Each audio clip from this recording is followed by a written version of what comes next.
Now, ladies and gentlemen, as most of us know, or maybe didn't since Valve hasn't made any recent statements, CS2 has been broken, with now 3 major bugs in the past 2 weeks, which makes the game in some areas not safe to play. Just 2 days ago, we covered in a video that CS2 had an IP grabbing bug, which anyone in the lobby could get your IP with ease and also post it in the chat so everyone else could see. At this very moment of making today's video on the 13th of December, this alongside some other bugs that we'll mention later in today's video, has now had a temporary fix and some shadow updates the past couple of days. Now, the other major bug, for those who are wondering, has to do with workshop maps and people could take control over your whole inventory, which is also one of the topics I want to discuss in today's video. Today's video, I want to break down these recent bugs, the problems at hand, and the state they've sent CS2 into. Today's video sponsor is SkinsMonkey. SkinsMonkey is a buying and trading marketplace where you can trade off your old skins for something new. All you do is log in with Steam, then you trade the skins you no longer want to pick up the new skins you want to obtain. Any remaining cash from trading goes to your balance that can be used in any future trade. By using my code MANDO, you can get up to a free $5, and if you choose to deposit alongside using my code, you get a total of a 35% deposit bonus. With SkinsMonkey's large variety of skins, they also offer daily, weekly, and monthly giveaways. If interested, it'll be the top of the link in the description below. Now, firstly, as I briefly mentioned at the beginning of the video, not everyone that plays CS2 knows what's going on. Not every CS2 player or Valve enjoyer looks at Twitter for CS2 updates or even checks updates on Steam every day. That being said, it goes alongside these problems quite well. One of the biggest problems being is Valve has had zero communication with us, the players, the past few days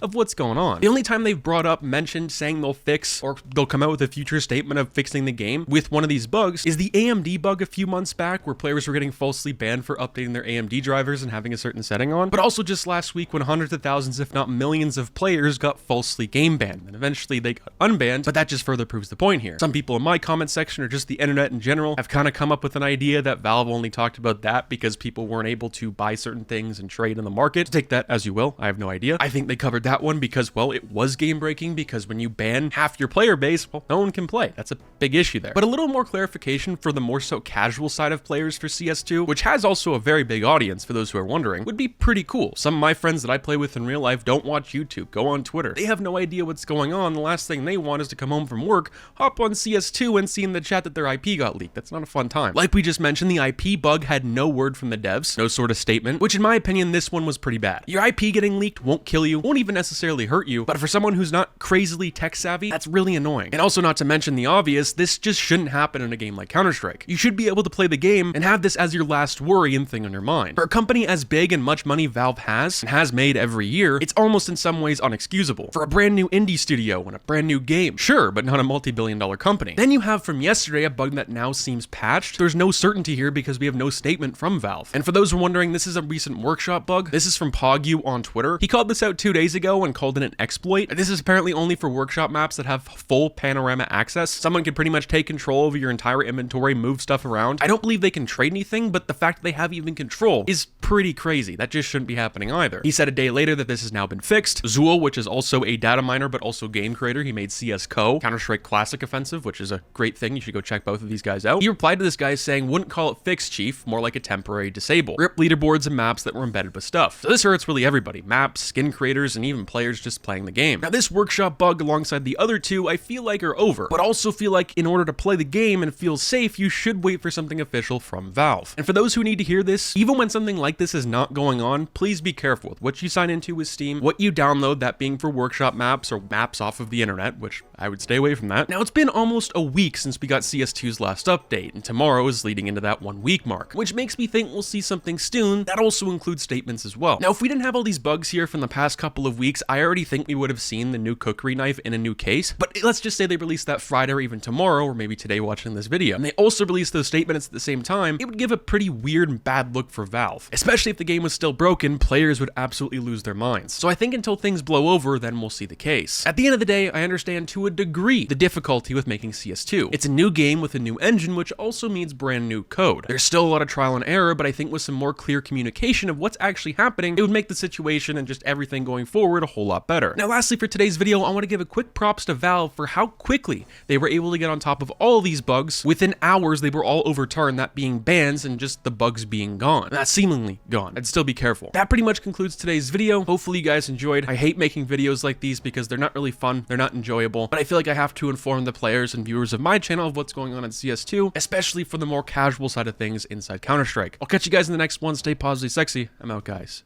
Peace.